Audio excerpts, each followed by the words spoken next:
अस्सलाम वालेकुम। आज हम बात करेंगे ऐसे मेडिकल प्रॉब्लम के बारे में जो कि रिलेटेड है प्रेगनेंसी या चाइल्ड बर्थ यानी बच्चे की पैदाइश के बाद, और इसको हम मेडिकल टर्मिनोलॉजी में कहते हैं पोस्टपार्टम डिप्रेशन या पोस्टपार्टम साइकोसिस। ये एक न्यू मदर्स जो होती हैं उनमें होता है। ये बहुत ही कॉमन प्रॉब्लम है। इसकी अवेयरनेस बहुत कम है, इसलिए कि हम इस पर बहुत कम बात करते हैं। ना हम खुद बात करते हैं, ना हमारे घर वाले इस बात को समझते हैं, और हम इसको अगर टाइम पर मैनेज नहीं कर पाते तो पोस्टपार्टम डिप्रेशन, पोस्टपार्टम साइकोसिस में चला जाता है। तो हम बात करते हैं कि एक लेडी के लिए उसकी ज़िंदगी में ये सबसे ब्यूटीफुल फेज़ होता है, मतलब कि उसकी प्रेगनेंसी, उसका बच्चा पैदा हो रहा है, ये उसकी ज़िंदगी का एक माइलस्टोन है जो कि वो उसको क्रॉस कर रही होती है। तो फिर ऐसा क्यों होता है कि पेशेंट जो है वो पोस्टपार्टम साइकोसिस में चला जाता है, पोस्टपार्टम डिप्रेशन में चला जाता है? होता ये है असल में कि प्रेगनेंसी और डिलीवरी के बाद कुछ ऐसे हार्मोन्स होते हैं जिनका इम्बैलेंस हो जाना और उसका सही तरह से उसका इलाज ना कर पाना या उसकी साइकोथेरेपी ना करा पाना, तो उसकी वजह से फिर ये और कॉम्प्लिकेटेड हो जाता है। अक्सर जो न्यू मदर्स होती हैं उनमें ये होता है जिसको हम बेबी ब्लूज़ कहते हैं, यानी कि फ़र्स्ट शुरू के जो 1 महीना होता है उसमें वो न्यू मदर्स थकी थकी रहती हैं।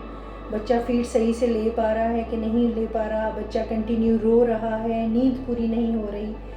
तो अगर हम उसको एक इमोशनल या साइकोलॉजिकल सपोर्ट देंगे औरत को, तो उससे वो जल्द ही कोप अप कर जाती है। लेकिन कुछ मरीज़ ऐसे होते हैं जो कि पोस्टपार्टम डिप्रेशन में चले जाते हैं।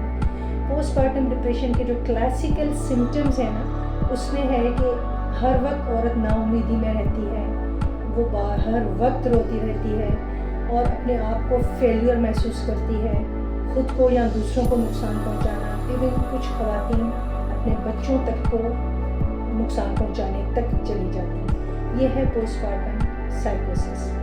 इसमें हमें सबसे पहले साइकोलॉजिस्ट की ज़रूरत होती है, साइकोथेरेपिस्ट की ज़रूरत होती है और हमें मेडिकल हेल्प की ज़रूरत होती है। अब हमें सबसे पहले अपनी एक औरत को इस बात की सपोर्ट करनी चाहिए कि वो एक अच्छी माँ है।